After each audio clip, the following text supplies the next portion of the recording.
नमस्कार। आज की इस वीडियो में principles of inheritance and variation के अंतर्गत हम मेंडल और उसके कंट्रीब्यूशन के बारे में आवश्यक जानकारी प्राप्त करेंगे। सबसे पहले हम बात करते हैं कि जेनेटिक्स और हेरिडिटी का क्या मतलब है, इन दोनों शब्दों से क्या तात्पर्य है। तो देखिए, जनन रिप्रोडक्शन जो है किसी भी सजीव का एक इंपॉर्टेंट करेक्टर है, एक महत्वपूर्ण लक्षण है, ये आप जानते हैं। और जनन क्या है ये भी आपको पता है। जनन क्या है? अपने जैसे जीव की उत्पत्ति करना। आपने देखा होगा कि किसी भी दंपत्ति के जो बच्चे होते हैं, मान लीजिए किसी दंपत्ति के दो बच्चे हैं, तो वो बच्चे सभी लक्षणों में बिल्कुल एक जैसे नहीं होते और ना ही वो बिल्कुल अपने माता या बिल्कुल अपने पिता के समान होते हैं। ये आपने देखा होगा कि जो भी किसी दंपत्ति के बच्चे होंगे वो बिल्कुल हूबहू एक जैसे नहीं होते। कुछ लक्षण उनके समान होंगे, कुछ लक्षण उनके माता या पिता के समान होंगे, लेकिन सबके सब लक्षण अगर हम कह दें कि बिल्कुल एक जैसे हैं, बिल्कुल दोनों भाई या बहन बिल्कुल एक जैसे हैं, तो वो संभव नहीं है। थोड़ा बहुत अंतर जरूर होता है। यहां तक कि जो ट्विन्स होते हैं, जो जुड़वा बच्चे होते हैं, यद्यपि उनमें बहुत समानता होती है, 99% समानता देखने को मिल जाएगी, लेकिन फिर भी उनमें भी थोड़ा बहुत वेरिएशन या अंतर होता है। और ये जो अंतर होता है थोड़ा बहुत, इसी अंतर को हम विविधता या विभिन्नता या वेरिएशन के नाम से जानते हैं। अब ये जो विभिन्नताएं हैं, जो वेरिएशन हैं, मतलब जो आपस में अंतर है दो भाइयों में या बहनों में, या अपने माता पिता से हटकर जो लक्षण हैं, वो लक्षण क्या हैं? तो देखिए, ये जो विभिन्नताएं हैं ये दो प्रकार की हो सकती हैं, या तो वातावरणीय या फिर अनुवांशिकी। ये विभिन्नताएं जो हैं ये दो प्रकार की हो सकती हैं, या तो वातावरणीय या फिर अनुवांशिकी। अब एक एक करके हम इसको समझने का प्रयास करेंगे। देखिए, कुछ विभिन्नताएं तो ऐसी होती हैं जो वातावरणीय कारकों के कारण से उत्पन्न होती है, मतलब इन्वायरमेंटल फैक्टर्स के कारण से उत्पन्न होती हैं। जैसे कोई भी जीव जब किसी वातावरण में जाता है तो वह स्वयं को उस वातावरण के प्रति अनुकूल करने का प्रयास करता है, और उसी के लिए वातावरण के प्रति स्वयं को अनुकूल करने के लिए उसके शरीर में कुछ परिवर्तन आ जाते हैं, और इन्हीं परिवर्तनों को हम वातावरणीय भिन्नताएं कहते हैं। जैसे आपने डार्विन के बारे में अगर पढ़ा हो, डार्विन की फिंचों के बारे में पढ़ा हो, या एक बहुत सिंपल सी बात मैं आपसे कह दूं कि आप ठंडे प्रदेश में गए तो आपके शरीर में बाल अधिक विकसित हो गए, आप गर्म क्षेत्र में आ गए तो आपके बाल शरीर के खत्म हो गए। ऊंचाई पे देखते जाते हैं, आपने देखा होगा कि वहाँ के जो लोग होते हैं उनकी हाइट क्या होती है? कम होती है। नीचे जो लोग आते हैं उनकी हाइट क्या होती है? ज़्यादा होती है। तो इस प्रकार के मोटे मोटे अंतर जो वातावरणीय कारकों के कारण से उत्पन्न होते हैं। कुछ एग्जाम्पल लेके चलते हैं, उससे आपको समझ में आएगा कि वातावरण के प्रभाव से ये विभिन्नताएं, ये वेरिएशंस कैसे हमारे शरीर में विकसित होती हैं। अगर आप इस डायग्राम को देखें तो यहां मैंने आपको कुछ वातावरणीय विभिन्नताएं, इन्वायरमेंटल वेरिएशंस समझाने का प्रयास किया है। जैसे मान लीजिए दो लोग हैं, एक बहुत अधिक फैटी चीजें खाता है, तेलीय चीजें खाता है, और एक बहुत हल्की चीजें खाता है। तो स्वाभाविक सी बात है, जो फैटी चीजें खाएगा वो कैसा हो जाएगा? मोटा। तो ये जो मोटापा है ये क्या है? वातावरणीय है, इन्वायरमेंटल वेरिएशन है।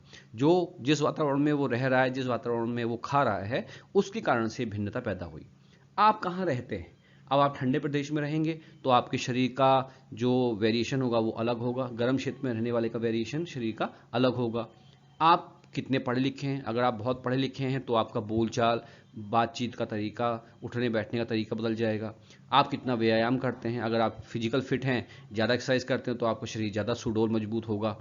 इसी प्रकार से कोई बीमारी, तो बीमारी के चक्कर में भी आपके शरीर में कोई भिन्नता पैदा हो जाएगी, या हो सकता है कोई दुर्घटना हो जाए, आपका पैर कट जाए, हाथ कट जाए, आंख फूट जाए। तो ये जो अंतर हैं, इस प्रकार के अंतर जो वातावरणीय कारकों के कारण से हमारे शरीर में उत्पन्न होते हैं, ऐसे अंतर कहलाते हैं वेरिएशंस। कैसे वेरिएशंस? Environmental variations.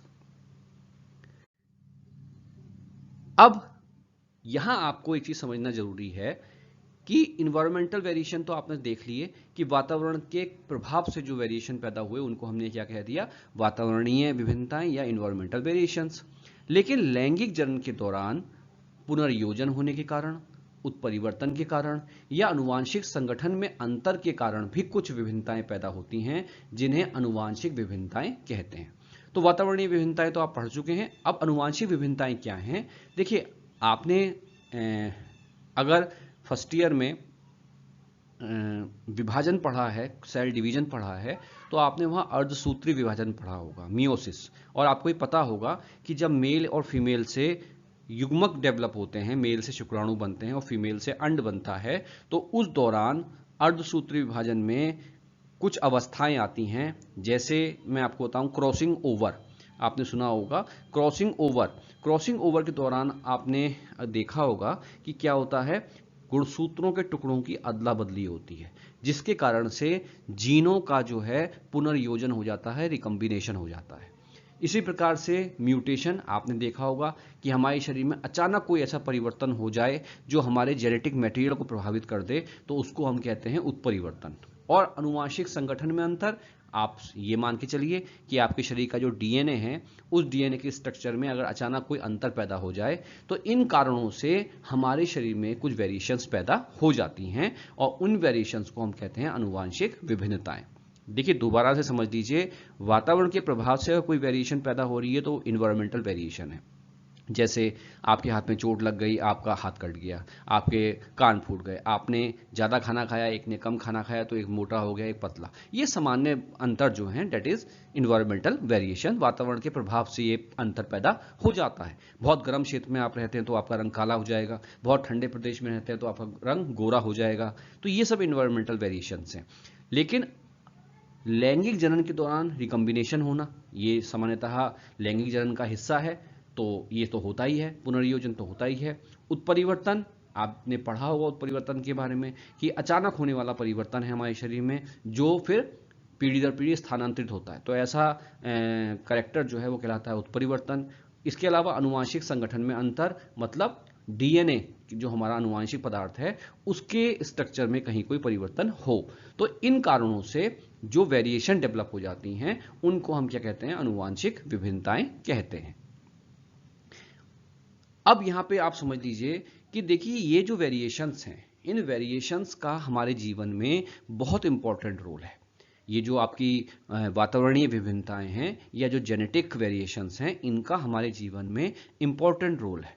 क्योंकि देखिए, आपने देखा होगा कि जो भी सजीव प्राणी है, उसमें कोई ना कोई ऐसी बात होती है जो उसे दूसरे से अलग करती है। आप इस बात को समझ रहे होंगे, दो सगे भाई भी होते हैं, तो उनमें कोई ना कोई ऐसा लक्षण होता है जो उसको अपने भाई से, अपने माता या पिता से क्या कर देता है, बिल्कुल अलग कर देता है, उसको इंडिविजुअल बना देता है। तो ये ध्यान रखिएगा, आप समझने का प्रयास कीजिए, माता पिता और बच्चों में कुछ तो समानताएं हैं ही, तभी तो वो एक ही परिवार के बच्चे हैं, तो समानताएं तो बहुत होंगी उनमें, स्वाभाविक सी बात है। लेकिन कुछ अंतर भी होंगे, कुछ विभिन्नताएं भी होंगी, तभी तो आप कहेंगे कि ये रमेश है और ये उमेश है।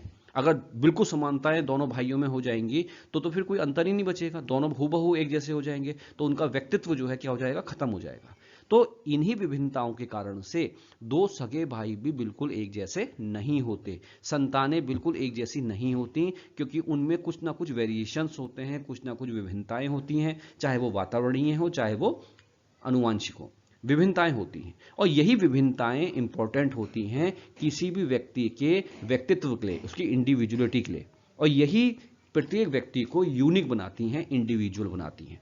तो आप ये समझ लीजिए कि विभिन्नताओं का बहुत बड़ा रोल है हमारे जीवन में, इसी की वजह से हमारी इंडिविजुअलिटी होती है। आपने देखा होगा, कोई बहुत तेज चलता है, कोई धीरे धीरे चलता है, कोई बहुत मीठा बोलता है, कोई बहुत कठोर बोलता है, कोई लंबे बाल रखता है, कोई छोटे बाल रखता है, किसी की 6 उंगलियां होती हैं, किसी की 5 हो सकती हैं, किसी का रंग काला है, किसी का गोरा है। तो ये सब विभिन्नताएं हैं, वेरिएशंस हैं, और इसी के कारण से हर व्यक्ति की अपनी एक आइडेंटिटी होती है, एक इंडिविजुअलिटी होती है। अब यहां पे मैं आपको थोड़ा सा ये वेरिएशंस के बारे में बताने का प्रयास करूंगा। देखिए, मान लीजिए ये पिता है और ये माता है, ये पिता है और ये माता है, और इनसे दो संतानें पैदा होती हैं, पुत्र 1 और पुत्र 2। अगर आप पहले पुत्र 1 को देखें तो आप ये देखेंगे कि पुत्र 1 का जो रंग है, त्वचा का जो रंग है, वो बिल्कुल किसके समान है, पिता के समान। ये अपने पिता के समान है रंग में, लेकिन इसकी जो बाल का रंग है, बालों का जो रंग है, और जो इसकी आंखों का रंग है, ये नीला रंग जो है, ये किसके समान है, इसकी माता के समान। तो ये बालक में कुछ लक्षण इसके पिता के समान है और कुछ लक्षण इसके माता के समान है। ठीक है ना। तो ये लड़का, ये पुत्र ना तो हूबहू अपने पिता के जैसा है, ना अपने हूबहू अपने माता के जैसा है। तो इसमें अंतर पाया गया। ये पूरी तरीके से ना तो अपने पिता के समान हो पाया है, ना पूरी की पूरी तरह से अपनी माता के समान। दूसरे पुत्र की अगर हम बात करें तो इसके बाल और आंखों का रंग ये अपने पिता के समान है, त्वचा का रंग जो है इसका अपनी माता के समान है। लेकिन अगर आप देखें तो इसके होठ और इसका जो कान है, ये संरचना ना तो इसके माता के समान है, ना इसके पिता के समान है। तो ये जो लक्षण हैं ये भिन्नता पैदा करते हैं इनमें आपस में। ये अपने माता के समान भी नहीं हो पाया, पिता के समान भी नहीं है, और अपने भाई के समान भी नहीं है। तो ये लक्षण इसमें कहां से आए? हो सकता है ये लक्षण इसमें इसके परदादा, दादा, परदादी, दादी, नाना, नानी आदि से आए हों। क्योंकि आप ये बात ध्यान रखिए कि जब लक्षण एक पीढ़ी से दूसरी पीढ़ी में ट्रांसफर होते हैं तो माता पिता से ही नहीं आते, अपने पूर्वजों से भी आते हैं। तो यहां पे अगर आप देखें तो इन दोनों भाइयों में भिन्नता है, रंग में भिन्नता है, बालों के कलर में भिन्नता है, आंखों के रंग में भिन्नता है, होठों में भिन्नता है, कानों में भिन्नता है। तो कुछ समानताएं तो होंगी दोनों भाइयों में, क्योंकि एक ही माता पिता के संतान है, समानताएं होंगी। लेकिन उसके बाद भी कुछ भिन्नताएं हैं जो इनको एक दूसरे से क्या बनाती हैं? अलग बनाती हैं। और ये जो भिन्नताएं हैं, क्योंकि ये माता पिता परदादा दादी से आए हैं, इसलिए इन भिन्नताओं को हमने क्या नाम दे दिया? अनुवांशिक भिन्नताएं कह दिया। अब ये बच्चा मान लीजिए अधिक खाना खाए और ये बच्चा कम खाए, तो ये मोटा हो जाएगा, ये पतला हो जाएगा। ये बच्चा मान लीजिए इस बच्चे का एक्सीडेंट हो जाए, इसका एक हाथ कट जाए और इस बच्चे के हाथ ना कटे, तो ये भी क्या हो जाएगी? ये भिन्नता हो जाएगी। कैसी भिन्नता हो जाएगी? ये वातावरणीय भिन्नता। तो ये कहने का तात्पर्य मेरा ये है कि इसी प्रकार से कुछ भिन्नताएं जो हैं अनुवांशिक होती हैं, जो एक पीढ़ी से दूसरी पीढ़ी में ट्रांसफर होकर आती हैं, और कुछ भिन्नताएं ऐसी होती हैं जो क्या होती हैं? वातावरणीय होती हैं, वातावरण के प्रभाव से पैदा होती हैं। यहां यह भी समझना जरूरी है कि ये जो बच्चों में भिन्नताएं आई, ये क्यों आई? ये लैंगिक जनन के कारण से आई, क्योंकि शुक्राणु और अंड के निर्माण के दौरान क्या होता है? जीनों का रिकम्बिनेशन होता है, पुनर्योजन होता है। इस बच्चे में कुछ लक्षण अपने पिता के भी आए होंगे, कुछ लक्षण अपनी माता के आए होंगे। इस बच्चे में भी कुछ लक्षण अपने पिता के आए और कुछ लक्षण अपने माता के आए। तो ये बच्चा जो है क्या हो गया? यूनिक हो गया। ये पूरी तरीके से ना तो अपने पिता के समान है, ना अपने माता के समान है, ना ही अपने भाई के समान है। तो ये जो इंडिविजुअलिटी है, यहां पे इस डायग्राम को देखें तो ये इंडिविजुअलिटी कहां से आई? अनुवांशिक विभिन्नताओं के कारण से आई, जेनेटिक वेरिएशंस के कारण से आई। आप समझ रहे हैं इस बात को? और अब ये बच्चे अलग अलग वातावरण में चले जाएं तो वातावरण का प्रभाव इनके ऊपर पड़ेगा। हो सकता है इनके बालों की संरचना बदल जाए, हो सकता है इनका त्वचा का रंग बदल जाए, हो सकता है इनकी लंबाई में अंतर आ जाए, हो सकता है कोई गंभीर बीमारी या चोट के कारण से इनके शरीर की संरचना में अंतर आ जाए। तो ये जो अंतर अब आएगा वो कहलाएगा आपका क्या? वातावरणीय विभिन्नता। तो ये विभिन्नताएं इन संतानों को यूनिक बनाती हैं। ये हूबहू ना तो अपने बिल्कुल माता के समान हो पाते हैं, ना अपने पिता के समान हो पाते हैं, ना ही अपने सगे भाई बहनों के समान हो पाते हैं। तो अब आप यहां जेनेटिक्स और हेरिडिटी को समझने का प्रयास करेंगे। तो देखिए ये जो लक्षण हैं जो माता पिता से उनकी संतानों में पीढ़ी दर पीढ़ी स्थानांतरित होते हैं, इन लक्षणों को हम नाम देते हैं अनुवांशिक या वंशागत लक्षण।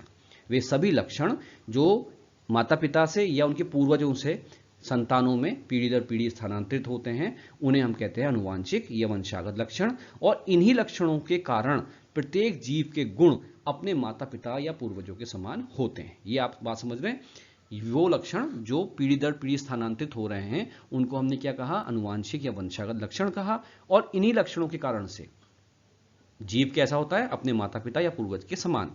इससे पहले जैसे मैंने आपको चित्र दिखाया था, जो लड़के थे, एक लड़के के बाल किसके समान थे? अपने माता के समान। एक के बाल किसके समान थे? अपने पिता के समान। तो वो गुण उसे कहां से मिल रहे हैं? अपने माता पिता से या अपने पूर्वजों से मिल रहे हैं। तो ये जो गुण उस बच्चे में आए वो गुण क्या है? वंशागत लक्षण हैं, अनुवांशिक लक्षण हैं। और इसी के कारण से, इन्हीं अनुवांशिक लक्षणों के कारण से बच्चा अपने माता पिता या पूर्वजों के समान कुछ गुणों में होता है। आपने देखा होगा कोई लड़का है वो बहुत लंबा है क्योंकि उसकी पिताजी की लंबाई अच्छी है, एक लड़का है वो बहुत छोटा है क्योंकि उसकी माताजी की लंबाई बहुत कम है। तो ये कैरेक्टर होते हैं जो हमें अपने माता पिता के माध्यम से मिलते हैं। और ये कैरेक्टर हो सकता है आपके पूर्वजों के थ्रू आए हों, आपके माता पिता के थ्रू आए हों, आपके शरीर में आते हैं। तो ये जो समानताएं हैं इनको हम क्या कहते हैं? अनुवांशिक लक्षण या वंशागत लक्षण। अब सबसे पहले हेडिंग जो मैंने आपको बताई थी, हेरिडिटी किसको कहते हैं, इसको अब आप परिभाषा में समझिए। अब आप सब आपने पॉइंट्स को समझ लिया है, कंसेप्ट को समझ लिया है। अब हम इस हेडिंग को ढंग से समझ लेंगे। देखिए, वे वंशागत लक्षण, कौन से वंशागत लक्षण, जो अनुवांशिक या वंशागत हैं, इन अनुवांशिक या वंशागत लक्षणों का जनक, यहां जनक का मतलब सिर्फ माता पिता नहीं है, जनक का मतलब यहां पूर्वजों से भी है, जनक से संतानों में ट्रांसमिट होना या जाना, यह कहलाता है अनुवांशिकता या हेरिडिटी। समझ बात आ गई। ये जो अनुवांशिक लक्षण हैं जिनके कारण से संतान अपने माता पिता या पूर्वजों के समान होती है, इन लक्षणों का संतानों में जाना, अपने जनक से संतानों में जाना, यह कहलाता है अनुवांशिकता या हेरिडिटी। समझ बात आई। जैसे इससे पहले मैंने आपने डायग्राम में बताया था कि पिता के बालों का रंग काला है तो पुत्र के बालों का रंग भी काला है, माता के बालों का रंग भूरा है तो पिता के बेटे के बालों का रंग भी क्या है, भूरा है। माँ की आंखों का रंग नीला है तो बेटे की आंखों का रंग भी नीला है। पिता लंबा है तो बेटा भी लंबा है। तो ये जो लक्षण पीढ़ी दर पीढ़ी ट्रांसफर होते हैं, वंशागत होते हैं, इन लक्षणों के वंशागति को ही, एक पीढ़ी से दूसरी पीढ़ी में जाने को ही हम कहते हैं अनुवांशिकता या हेरिडिटी। इस शब्द का सबसे पहले उपयोग जो करा था वो बैटसन ने किया था 1905 में। और यहां ये भी आप ध्यान रखिए कि जो लक्षण वंशागत हो रहे हैं ये किसके द्वारा हो रहे हैं। इन लक्षणों का जो वंशागत होना है ये युग्मकों के द्वारा होता है। युग्मक मतलब नर युग्मक शुक्राणु और मादा युग्मक क्या होता है, अंड। तो शुक्राणु या अंड के माध्यम से ही इन गुणों का संचरण अगली पीढ़ी में होता है। तो ये हेरिडिटी की समझ में आपके आ गया होगा कि अनुवांशिक लक्षणों का एक पीढ़ी से दूसरी पीढ़ी में जो संचरण होता है उसी को हम क्या कहते हैं, अनुवांशिकता कहते हैं। अब हम बात करते हैं अनुवांशिकी या जेनेटिक्स की। तो देखिए, अब तक आपने जो भी पढ़ा, मैंने आपको दो चीजें समझाई। एक तो हेरिडिटी किसको कहते हैं ये आप समझ गए कि भाई जो लक्षण हैं उनका एक पीढ़ी से दूसरी पीढ़ी में जाना हेरिडिटी कहलाता है, और इन्हीं लक्षणों के कारण से क्या होता है, माता पिता और संतानों में क्या होती है, समानता होती है। ठीक ही बात है ना। साथ ही साथ मैंने असमानताओं की बात भी करी, यूनिक होने के लिए मैंने आपको विभिन्नताओं की बात भी करी कि वेरिएशंस क्या होती हैं। और वेरिएशंस में मैंने आपको दो चीजें बता दी, एक वातावरणीय विभिन्नताएं और एक अनुवांशिक विभिन्नताएं। इनके बारे में मैंने आपको बताया कि संतानें बिल्कुल हूबहू एक जैसी नहीं होंगी, उनमें कुछ ना कुछ विभिन्नताएं होंगी। तो वो विभिन्नताएं उन संतानों में कहां से आई, एक पुत्र और उसके पिता में क्या भिन्नता है, एक पुत्र और उसकी माता में क्या भिन्नता है, वो भिन्नताएं उन बच्चों में कहां से आई। तो ये अध्ययन अनुवांशिकता का और इन विभिन्नताओं का अध्ययन विज्ञान की जिस शाखा में किया जाता है उसको हम जेनेटिक्स या अनुवांशिकी कहते हैं।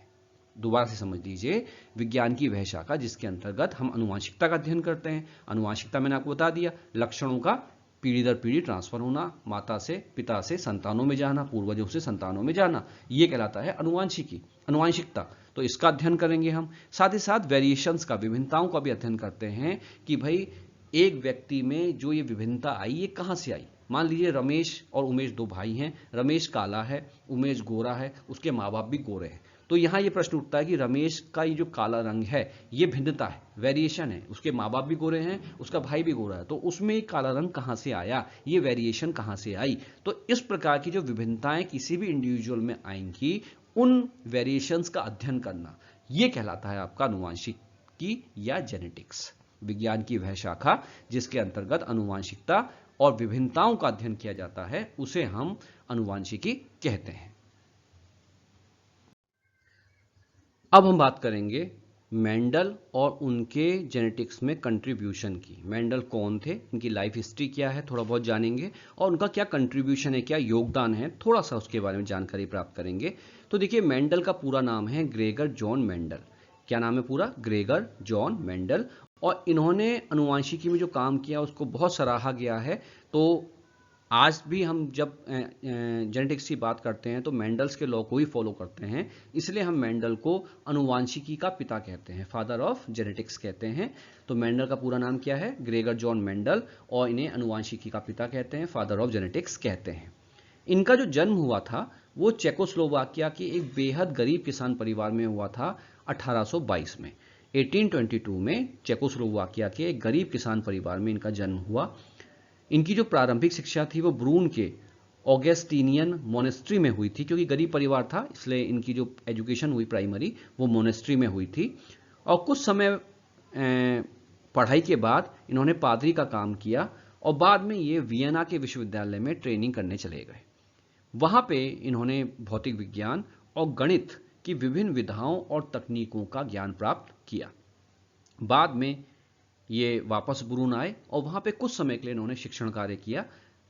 1857 में 1857 में इन्होंने सबसे पहले मटर के पौधे पे अपने प्रयोग करने शुरू किए, परंतु इनके साथ दिक्कत क्या आई कि उनके कार्यों को जो इन्होंने मटर के पौधे पे प्रयोग किए थे उसमें इनको बहुत अधिक सफलता नहीं मिली, इनके कार्यों को बहुत अधिक सराहा नहीं गया। सन 1884 में इनकी मृत्यु हो गई। यहां ये बात ध्यान रखनी है कि इनकी मृत्यु होने तक भी इनके कामों को कोई भी महत्ता नहीं दी गई। 1884 में इनकी मृत्यु होने के लगभग 16 साल बाद 1900 में 3 वैज्ञानिक आए। कौन कौन से 3 वैज्ञानिक थे? ह्यूगो डिवरीज, कार्ल कोरेंस व एरिक वॉन शेमॉर्क। ये जो 3 वैज्ञानिक थे इन्होंने मेंडल के कार्यों का पुनराविष्कार किया और उनके काम को मान्यता दिलाई। तो ये आप देखिए कि 1884 में मौत के लगभग 16 साल बाद इनके कार्यों को मान्यता प्राप्त हुई, और वो भी किन के कारणों से? इन 3 वैज्ञानिकों के कारण से, ह्यूगो डिवरीज, कार्ल कोरेंस और एरिक वॉन शेमॉर्क। इन 3 वैज्ञानिकों ने मेंडल के कार्यों का पुनराविष्कार कर उसे मान्यता दिलाई। मेंडल ने अपने जीवन काल में जो शोध कार्य किए उन्हें 1866 में proceedings of Brunn natural science society में प्रकाशित कराया। ये कभी कभी कंपटीशन में पूछा जाता है तो ध्यान रखिएगा कि 1866 में मेंडल ने अपना जो शोध कार्य है मटर के पौधों पर उसे proceeding of Brunn natural science society में प्रकाशित कराया। बाद में उनकी मृत्यु के 16 साल बाद डिब्रीज, कार्ल कोरेंस और एरिक वॉन शेमार्क ने इसे फ्लोरा, एक जर्नल है, बहुत जाना माना जर्नल है, पूरे वर्ल्ड में जाना जाता है ये जर्नल आपका फ्लोरा, तो इसमें प्रकाशित कराया। इन तीनों साइंटिस्टों ने मेंडल के काम को उनकी मौत के 16 साल बाद सन 1900 में फ्लोरा नामक जर्नल में प्रकाशित किया, और फ्लोरा में प्रकाशन के बाद ही मेंडल के काम को मान्यता प्राप्त हुई। अब हम बात करते हैं कि मेंडल ने इतना शोध कार्य किया, इतना अच्छा कार्य किया, लेकिन उसके बाद भी ऐसे क्या कारण रहे कि उनको रिकॉग्नाइजेशन नहीं मिली, उनको मान्यता नहीं मिली, उन्हें सम्मान प्राप्त नहीं हुआ जीते जी। तो ऐसे क्या कारण थे उनके फेलियर के कि उनको जीते जी वो सम्मान प्राप्त नहीं हुआ? तो देखिए, समझिए, मेंडल द्वारा अपना जो काम शोध कार्य किया गया उसे उन्होंने, मैंने अभी आपको बताया, ब्रून के जो है एक लोकल जर्नल में प्रकाशित किया। अब यहां जर्नल क्या है थोड़ा सा मैं आपको समझाऊं। जिस प्रकार से न्यूज़पेपर्स होते हैं, अखबार होते हैं, उसी प्रकार से जर्नल भी होते हैं। कोई भी शोधार्थी जो भी रिसर्च करता है वो अपने रिसर्च के परिणामों को इन जर्नल्स में प्रकाशित करता है ताकि उसके शोध कार्यों को पूरे विश्व में लोग पढ़ें, जानें और उसे, उसके शोध कार्य को मान्यता प्राप्त हो। अब मेंडल ने क्या किया? उन्होंने जो अपना शोध कार्य है वो ब्रून के ही स्थानीय जर्नल में, लोकल जर्नल में प्रकाशित किया। आपने देखा होगा लोकल न्यूज़पेपर कहाँ रहता है? एक निश्चित क्षेत्र तक रहता है, लेकिन जो आपके नेशनल न्यूज़पेपर्स होते हैं वो पूरे भारत में सब जगह जाते हैं। तो वैसी स्थिति यहाँ थी कि इन्होंने स्थानीय जर्नल में किया, लोकल जर्नल में किया, तो इनका जो शोध कार्य है वो वहीं ब्रून तक ही सीमित रहा। बाहर के वैज्ञानिकों को उसके प्रयोग के बारे में कोई जानकारी प्राप्त नहीं हुई, और इसी कारण से इनके प्रयोगों का जो प्रसारण है वो विश्व स्तर पर नहीं हुआ, तो इनको मान्यता प्राप्त नहीं हुई।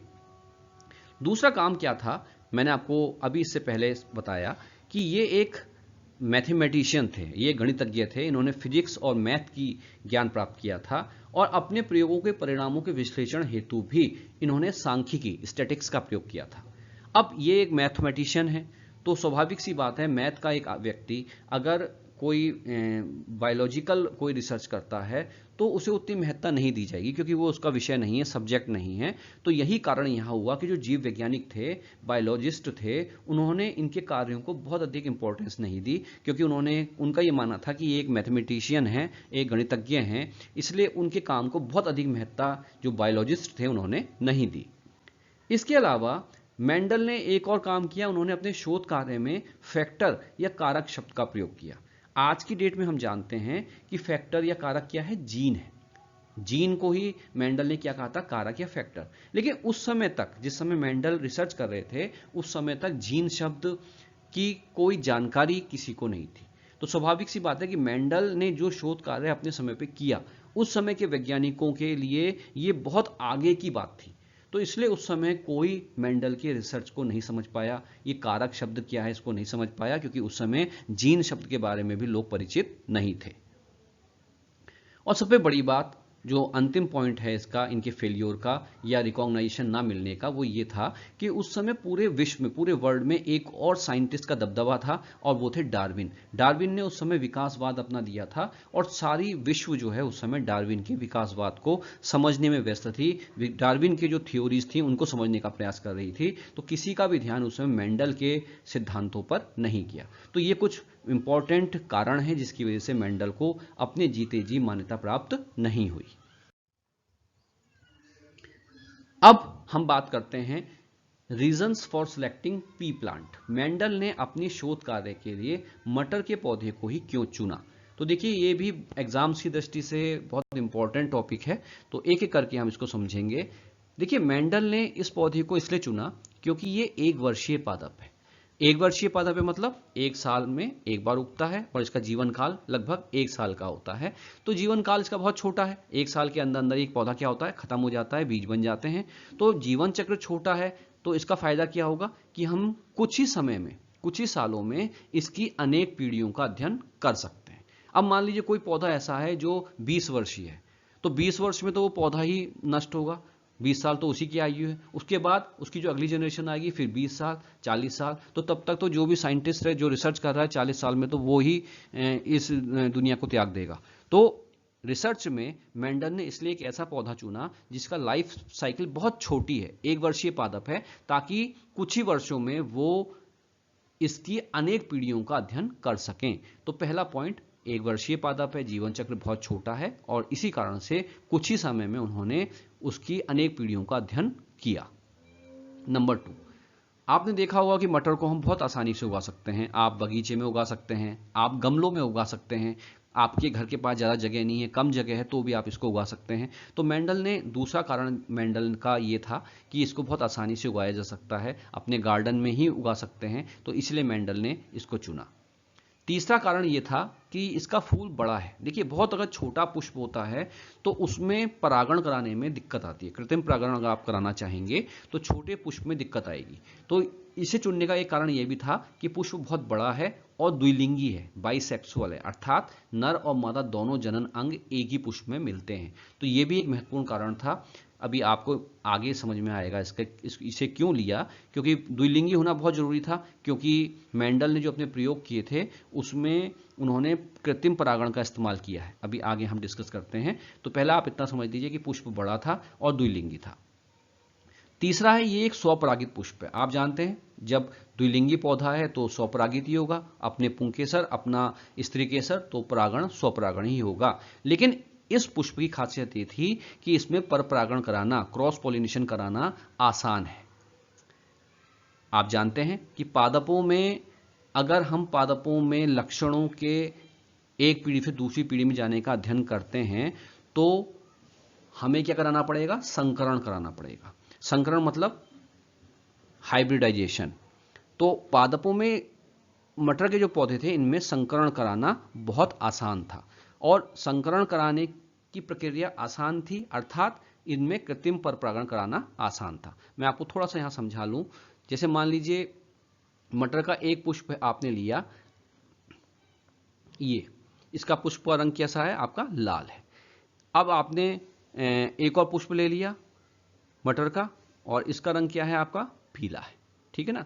तो ये 2 पौधे मटर के मान लीजिए हैं, एक लाल है और एक आपका क्या है, पीला है। तो जब हम इन दोनों के बीच में निषेचन कराएंगे। अब ये निषेचन कैसे होगा, थोड़ा सा यहाँ मैं समझा दूं आपको। देखिए, पीले मटर में भी क्या है आपका स्त्री केसर है, और पीले मटर में भी क्या है आपका पुंकेसर है, क्योंकि द्विलिंगी है। और उसी प्रकार से जो आपका लाल रंग का मटर का पौधा है, इसमें भी क्या है, ये स्त्री केसर है, और ये क्या है, इसमें पुंकेसर है ना। तो परपरागण कराने के लिए अगर इनमें स्वपरागण होता रहेगा तो क्या होगा, अगर इन पुष्पों में स्वपरागण होता रहेगा तो क्या होगा, लाल पुष्प से इसी लक्षण के मटर के पौधे पैदा होते रहेंगे, इस पीले फूल वाले से इसी लक्षण के। तो मेंडल ने क्या किया, उन्होंने परपरागण भी कराया, लक्षणों को ट्रांसफर करके देखा। तो उन्होंने क्या किया, एक लाल पुष्प वाला पौधा लिया, एक पीले पुष्प वाला, इसके पुंकेसर से परागकणों को लेकर इस पुष्प के स्त्री केसर में ट्रांसफर कर दिया। तो अब जो पौधा बना उसमें कुछ लक्षण कैसे हैं, पीले फूल वाले के, और कुछ लक्षण कैसे हैं, लाल फूल वाले पौधे के। तो इससे जो संतान पैदा होगी उसको कहेंगे हम संकर, और इस प्रक्रिया को हम कहेंगे संकरण। अलग अलग लक्षण वाले पौधों को लेकर के अगर हम उनके बीच में निषेचन करवाते हैं, परपरागण करवाते हैं, तो उससे जो संतान पैदा होती है वो कहलाती है संकर, और ऐसी प्रोसेस को हम क्या कहते हैं, संकरण। तो यहां पे इस प्रकार के प्रैक्टिकल करने आसान थे, इसलिए मेंडल ने मटर के पौधे को चुना। मटर के पौधे में परपरागण से रिलेटेड ही एक और आसान प्रक्रिया थी कि परिपक्वन से पूर्व हम पराग कोशों को आसानी से हटा सकते हैं, अर्थात विपुंसन आसान है। देखिए, एक बार मैं आपको यहां और समझा दूं, जैसे मैंने अभी आपको समझाया। मान लीजिए आपका मटर का एक पौधा है, ये आपका मटर का एक पौधा है, ठीक है ना, और इसमें ये आपका स्त्री केसर है, ठीक है ना, और ये क्या है आपका पुंकेसर, ठीक। दूसरा जो पुष्प, जैसा मैंने अभी आपको समझाया है, दूसरा पुष्प मान लीजिए आपका मटर का ये है, जिसका कैरेक्टर क्या है कि इस पुष्प का रंग कैसा है, पीला है। अब इसमें भी स्त्री केसर है और इसमें भी क्या है, पुंकेसर। अब हम इनके बीच में परपरागण कराना चाहते हैं, तो हमने क्या किया है, इसमें हमने इस पुष्प से क्या किया, इस वाले पुष्प जो लाल वाला पुष्प है, इसके हमने ये जो आपके परागकण थे, हमने इसको क्या कर दिया, मैच्योर होने से पहले इसके परागकण को क्या कर दिया, नष्ट कर दिया, गायब कर दिया, ठीक हो गया। अब हमने क्या किया, ये जो पीला वाला पौधा है आपका, इस पुष्प के ये परागकोश हैं, इस परागकोशों से क्या किया, हमने परागकण लिए, और परागकण लेकर के हमने इस लाल पुष्प के स्त्री केसर के टिप पर क्या कर दिए, लगा दिए। तो ये क्रिया क्या कहलाएगी, परपरागण कहलाएगी। ये तो आपके समझ में आ गया होगा, है ना। और इस लाल पुष्प से जो हमने परागकोश तोड़ दिए वो क्या कहलाएगा, विपुंसन। तो अब आप देखेंगे कि ये जो पुष्प है लाल वाला, इसमें अपने लाल पुष्प के कैरेक्टर तो हैं ही हैं, साथ साथ इसमें हमने पीले पुष्प के परागकण लगा दिए, तो पीले पुष्प के कैरेक्टर भी आ गए। तो इससे जो निषेचन के बाद बीज बनेगा, वो बीज जब हम बोएंगे तो उसमें लाल पुष्प और पीले पुष्प दोनों के लक्षण मौजूद होंगे। तो ये क्रिया कराने के लिए, ये परपरागण कराने के लिए इन पौधों में विपुंसन कराना, मतलब परागकोशों को हटाना आसान था। परागकणों को आसानी से मादा पुष्प पर लाया जा सकता है, जैसा मैंने अभी आपको बताया कि यहां से परागकणों को लिया और मादा पुष्प में आसानी से ले आए। क्यों ले आए, क्यों आसान है, क्योंकि पुष्प का आकार कैसा है, बड़ा है। यहां एक और खासियत है कि जो संकर बीज बनते हैं वो जननक्षम होते हैं। देखिए, अधिकतर क्या होता है, जो संकर हाइब्रिड जो सीड्स बनते हैं वो जनरली रिप्रोडक्टिव नहीं होते, लेकिन यहाँ पे मटर के पौधे में, जैसा मैंने अभी आपको बताया कि ये जो लाल पुष्प का जो स्त्री केसर है, इसमें आपने पीले पुष्प के परागकण डाले, तो इनमें जो निषेचन होगा, इससे जो बीज बनेगा, जब हम उसे बोएंगे तो उससे नया पौधा विकसित होगा, क्योंकि वो बीज कैसा होगा, जननक्षम होगा। तो यहाँ ध्यान रखना है कि मटर के पौधे में जो संकर बीज होंगे वो कैसे होते हैं, फर्टाइल होते हैं, जननक्षम होते हैं। यहां मटर के पौधे में एक और बड़ी खासियत है कि इसके बीज जो हैं निष्क्रियता प्रदर्शित नहीं करते, अर्थात डोरमेंसी नहीं दिखाते। आपने कई बार देखा होगा, कुछ पौधे के बीजों को आप मिट्टी में बो दें तो कई सालों तक वो ग्रो नहीं होते, या कई दिनों तक वो ग्रो नहीं होते। मतलब अलग अलग बीज जो हैं निष्क्रिय अवस्था में पड़े रहते हैं, निष्क्रियता दिखाते हैं, डोरमेंसी दिखाते हैं। लेकिन मटर के बीजों की खासियत ये है कि इनको आप जैसे ही बोते हैं ये जर्मिनेट हो जाते हैं, और पर्याप्त मात्रा में बीज जर्मिनेट होते हैं, और साथ साथ पर्याप्त मात्रा में बीज बनते भी हैं। तो ये भी एक खासियत थी कि इनके बीज जो है डोरमेंसी नहीं दिखाते, पर्याप्त मात्रा में इनके बीज बनते हैं और जर्मिनेट भी होते हैं। मटर के पौधे की सबसे इंपॉर्टेंट एक और विशेषता है कि इसमें ऐसे अनेक लक्षण पाए जाते हैं जो एक दूसरे के विपरीत हैं, मतलब एक दूसरे के विपरीत हैं। जैसे मैंने आपसे कहा कि मटर का एक पुष्प लाल होता है, एक पीला होता है, तो इस प्रकार के विपरीत लक्षण, एक लंबा होता है, एक छोटा होता है। तो मटर के पौधे को चुनने के पीछे कारण यह भी था कि इसमें ऐसे अनेक लक्षण हैं जो एक दूसरे के क्या हैं, विपरीत हैं। अर्थात मटर में विपरीत लक्षण की प्रजातियां आसानी से उपलब्ध हैं। अब हम देखते हैं कि ये विपरीत लक्षण मटर के पौधे में कौन कौन से हैं। अब देखिए यहां पे मैंने आपको मटर के पौधे के 7 विपरीत लक्षण दिखाए हैं। पुष्प का रंग आपका पर्पल भी होता है, बैगनी भी होता है, सफेद भी होता है। फ्लावर की पोजीशन आप देखिए यहाँ पे पत्ती के कक्ष से निकल रहा है तो ये क्या है, कक्षस्थ, एक्साइल। और यहाँ पे क्या है, पत्ती के शीर्ष पे, पौधे के शीर्ष पे निकल रहे हैं तो टर्मिनल, शीर्षस्थ। बीज का रंग, बीज पीला भी होता है, बीज हरा भी होता है। बीज का आकार, बीज गोल भी होता है और बीज झुर्रीदार भी होता है। फली का शेप आप देखिए, फली का शेप कैसा है, फूला हुआ, और ये कैसा है, चपटा, है ना। फली का रंग, यहाँ फली कैसी है, हरी, और यहाँ फली कैसी है, पीली। इसके अलावा तने की लंबाई, तना लंबा भी होता है और तना बौना भी होता है। तो यहाँ पे आप देखिए कि यहाँ ये 7 कैरेक्टर ऐसे दिखाए गए हैं जिनके विपरीत अलग अलग लक्षण हैं। पुष्प का रंग 2 प्रकार का, फ्लावर का पोजीशन 2 प्रकार की, सीड कलर 2 प्रकार का, सीड शेप 2 प्रकार का। तो ये जो लक्षण हैं इनकी विपरीत लक्षण की प्रजाति मटर में आसानी से उपलब्ध थी और इसी कारणों से मेंडल ने अपने रिसर्च में मटर के पौधे का उपयोग किया। अब हम बात करते हैं मेंडल को सक्सेस क्यों मिली, किन कारणों से मेंडल को सक्सेस मिली, उन पॉइंट्स पे हम डिस्कस करते हैं। तो देखिए मेंडल ने अपने प्रयोग के लिए केवल 7 शुद्ध स्वपरागित प्रजातियों को ही प्रयोग में लिया। सबसे महत्वपूर्ण बात यह है कि उन्होंने अपने प्रयोग के लिए जो है 7 शुद्ध स्वपरागित प्रजातियों को ही लिया। मेंडल की जो भी प्रजातियां थी उनमें वो कैसी थी, सेल्फ पॉलिनेटेड थी, उनमें स्वपरागण होता था और वो प्योर थी, किसी भी लक्षण के लिए क्या थी, वो प्योर थी। तो मेंडल की सक्सेस का एक कारण ये भी था। नंबर 2, मेंडल ने वही लक्षण लिए जो शुद्ध थे और पूर्ण प्रभाविता प्रदर्शित करते थे, अर्थात लिंकेज या प्रभाविता प्रदर्शित नहीं करते। देखिए जैसा मैंने आपको अभी बताया कि मान लीजिए मेंडल ने आपका एक पुष्प ऐसा लिया जो कैसा था, आपका पर्पल था। समझाने के लिए मैं आपको बता रहा हूं, मान लीजिए मेंडल ने एक मटर का पौधा ऐसा लिया जिसका पुष्प कैसा था, पर्पल था। ठीक, इसके बाद दूसरा पुष्प मेंडल ने ऐसा लिया जो कैसा था, आपका पीला था। तो मेंडल ने 2 पौधे लिए, एक मटर का फूल कैसा था, पर्पल था, एक कैसा था, पीला था।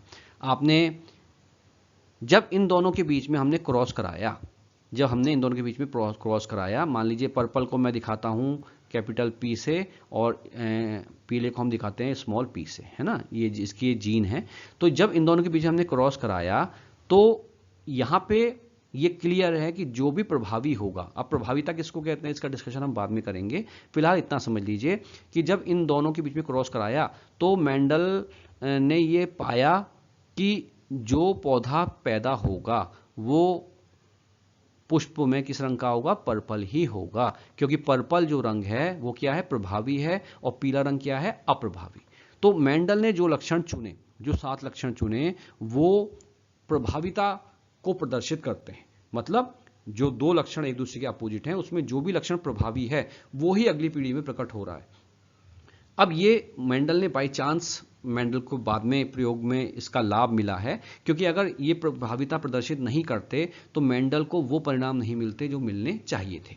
तो एक कारण बाई मतलब किस्मत से ही कहिए या जो भी कहिए, लेकिन मेंडल के सक्सेस का एक ये कारण भी था कि उन्होंने जो भी लक्षण लिए वो सब कैसे थे, शुद्ध थे और पूर्ण प्रभाविता प्रदर्शित करते थे। मेंडल ने एक समय में 1 या 2 लक्षणों की ही वंशागति का अध्ययन किया। देखिए कई साइंटिस्ट इससे पहले भी हुए, मेंडल से पहले, उन्होंने भी जेनेटिक्स पे काम किया, लेकिन उनकी ड्रॉबैक क्या रही कि उन्होंने एक साथ कई लक्षणों की वंशागति का अध्ययन किया। मतलब उन्होंने एक बार में ये चाहा कि पौधे की लंबाई का भी अध्ययन कर लें, उसके पुष्प के आकार का भी कर लें, पुष्प के रंग का भी कर लें। तो जब कई लक्षणों को लेकर अध्ययन किया गया तो वैज्ञानिक जो है फेलियर हुआ, क्योंकि वो इन लक्षणों के परिणामों को बहुत ढंग से देख नहीं पाए। तो मेंडल ने क्या किया, उन्होंने एक लक्षण या एक से अधिक में केवल 2 लक्षणों की वंशागति का अध्ययन किया। तो ये जो भी परिणाम आए, लक्ष्य आपके प्रयोग के जो परिणाम आए उनका अध्ययन ढंग से कर पाए, उनको ढंग से सहेज पाए। तो ये भी मेंडल की सक्सेस का एक कारण था। इन्होंने लक्षणों की वंशागति का अध्ययन कई पीढ़ियों तक किया। देखिए मेंडल के सक्सेस का एक कारण यह भी था, क्योंकि मेंडल ने मटर के पौधे को चुना और उसकी लाइफ साइकिल बहुत छोटी थी, तो कई सालों तक मेंडल ने इन पौधों की अनेक वंशागतियों का अध्ययन किया, अनेक पीढ़ियों का अध्ययन किया। जैसे मान लीजिए मेंडल ने एक लक्षण ले लिया कि पौधे का रंग पे अध्ययन करता हूं, तो उन्होंने पौधे के रंग पे अध्ययन किया, तो वो अध्ययन उन्होंने कई पीढ़ियों तक किया। उन्होंने देखा कि पहला माता और पिता का निषेचन करा के पहली संतान प्राप्त हो गई। अब इस संतान से फिर दूसरे पीढ़ी की संतान, दूसरी पीढ़ी से तीसरी पीढ़ी, तीसरी पीढ़ी से चौथी पीढ़ी, पांचवी पीढ़ी, छठी पीढ़ी, ऐसे अनेक पीढ़ियां उन्होंने उगाई और देखा कि ये जो रंग है, पुष्प का रंग, ये रंग का जो लक्षण है अलग अलग पीढ़ियों में किस प्रकार से ट्रांसफर होता है। तो ये भी एक मेंडल की सक्सेस का कारण था कि उन्होंने लक्षण की वंशागति का अध्ययन कई पीढ़ियों तक किया। इन्होंने प्रत्येक क्रॉस का, इन्होंने जो भी क्रॉस कराया उसका लिखित रिकॉर्ड रखा, क्योंकि रिकॉर्ड रखना देखिए बहुत इंपॉर्टेंट होता है शोध कार्यों में। तो एक अकेले व्यक्ति के लिए इतना बड़ा शोध कार्य करना आसान काम नहीं है, तो उन्होंने उसके बाद भी हर शोध का रिकॉर्ड रखा है। इन्होंने अपने प्रयोग किसी एक लक्षण को लेकर काफी अधिक पौधों पर किए, अर्थात सैंपल बड़े लिए, जिससे निष्कर्ष काफी सही और शुद्ध आए।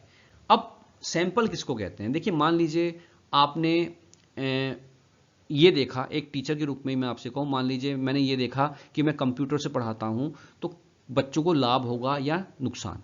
अब मैंने 2 बच्चों पे अपनी रिसर्च करी, मैंने कहा इन 2 बच्चों को पढ़ाता हूं और देखता हूं कि इनका रिजल्ट कैसे आया। अब मान लीजिए इसमें एक पास हो गया, एक फेल हो गया, तो आपका रिजल्ट क्या निकला? 50-50%। तो ये जो सैंपल मैंने लिया कितने का लिया? 2 बच्चों का लिया। तो जितना छोटा सैंपल होगा आपकी रिसर्च उतनी ही संदेहास्पद होगी। अब मैंने 100 बच्चे ले लिए और 100 बच्चों को पढ़ाया, तो आपका जो रिजल्ट आएगा वो 75%, 25% या 80%, 20% आ सकता है ना। तो ये है सैंपल, मतलब आप प्रयोग कितने लोगों पे कर रहे हैं। तो मेंडल ने क्या किया था, अपने किसी भी लक्षण की वंशागति का जब प्रयोग किया तो उन्होंने केवल मटर का एक पौधे को लेकर नहीं किया, उन्होंने कई पौधों को लेकर रिसर्च करी। तो उससे जो परिणाम आए वो क्या है? काफी शुद्ध आए और काफी सही परिणाम सामने आए। इन्होंने अपनी देखरेख में स्वपरागण कराया, अर्थात अवांछित परागकणों से परागकण को रोकने के लिए समुचित अध्ययन किया। देखिए बहुत इंपॉर्टेंट चीज है, स्वपरागण को मेंटेन करना इतना आसान काम नहीं है। मैं आपको एक छोटा सा एग्जांपल यहां समझाने का प्रयास करता हूं। जैसा मान लीजिए मैंने आपसे कहा कि ये एक पुष्प है और इस पुष्प में ये स्त्री केसर है और ये पुष्प क्या है? पुंकेसर है। ठीक है। दूसरा पुष्प है आपका, मान लीजिए ये, ठीक, और इसका ये स्त्री केसर है और ये इसका क्या है? पुंकेसर है। ठीक है ना। तो मैंने अभी आपको समझाया था कि अगर हमें इन दोनों के बीच में क्रॉस कराना है तो हमें क्या करना पड़ेगा। देखिए ये भी द्विलिंगी है, इसके पुंकेसर भी हैं, स्त्री केसर भी हैं, पुंकेसर भी है, स्त्री केसर भी है, तो हर पुष्प में स्वपरागण संभव है। अब अगर हम इनके बीच में मान लीजिए परपरागण कराना चाहते हैं तो हमने क्या किया था, किसी एक पुष्प के पुंकेसर को तोड़ दिया, क्योंकि अगर हम इस पुंकेसर को हटाएंगे नहीं मान लीजिए तो इसके परागकण क्या होंगे? अपने स्त्री केसर में जाके स्वपरागण करा लेंगे। हम क्या चाहते हैं कि इसके परागकण इसके पास आए, लाल के परागकण नीले के पास आए। तो हमने क्या किया, हमने इस पुष्प के परागकोश को क्या कर दिया? नष्ट कर दिया। पर्पल वाले के परागकोश को हमने क्या कर दिया? नष्ट कर दिया, जिसको हमने क्या कहा था? विपुंसन कहा था। अब हमने क्या किया, ये लाल पुष्प के परागकणों को लिया और कहां डाल दिया? नीले पुष्प के वर्तिकाग्र पर डाल दिया। अब आप क्या करेंगे, क्या इस पुष्प को आप ऐसे ही खुला छोड़ देंगे? नहीं। हमने क्या किया, इसके बाद इस पुष्प को क्या किया? बैगिंग कर दी। इस पुष्प के चारों ओर क्या बांध दिया? बैग बांध दिया, ताकि किसी और पुष्प के परागकण इसके अंदर प्रवेश ना कर पाए। आप समझ रहे हैं मेरी बात को? आपने क्या किया है, अभी आपने अपने इच्छित जो लाल पुष्प वाले परागकण हैं उसको आपने पर्पल पुष्प के परागकण में पर्पल पुष्प के स्त्री केसर में डाल दिया। लेकिन अगर हम इस पुष्प को ऐसे ही छोड़ देंगे तो बाहर से अन्य परागकण आके भी इस तरीके से को निषेचित कर सकते हैं। तो हमने क्या किया, इस पुष्प को चारों ओर से क्या कर दिया? बैगिंग कर दिया। तो मेंडल ने ये काम किया, उन्होंने अवांछित परागकणों से परागकणों को रोकने के लिए बहुत ध्यान दिया, बहुत मेहनत करी। अब आप सोचिए, मान लीजिए 50 पुष्पों पे उन्होंने रिसर्च करी, तो हर पुष्प को बैगिंग करना ये इतना आसान काम नहीं है। तो मेंडल ने बहुत टफ काम इसमें किया और शायद उनकी सक्सेस का यही एक कारण था। और अंत में एक और जो महत्वपूर्ण है कि उन्होंने अपने प्रयोगों का स्टैटिस्टिकल एनालिसिस की, उन्होंने अपने प्रयोगों को सांख्यिकी विश्लेषण भी किया है ताकि उनका रिजल्ट जो है अच्छे से अच्छा है। इस वीडियो के माध्यम से मैंने आपको मेंडल की सक्सेस, मेंडल को शुरुआती तौर पे सक्सेस क्यों नहीं मिली, मेंडल ने अपने प्रयोग के लिए मटर के पौधे को क्यों चुना, जेनेटिक्स किसको कहते हैं, हेरिडिटी किसको कहते हैं, इस सब के बारे में विस्तार से बताने का प्रयास किया। मैं उम्मीद करता हूँ आपको ये वीडियो पसंद आया। अगर ये आपको वीडियो पसंद आया तो इसे लाइक कीजिए और इस चैनल को सब्सक्राइब कीजिए। धन्यवाद।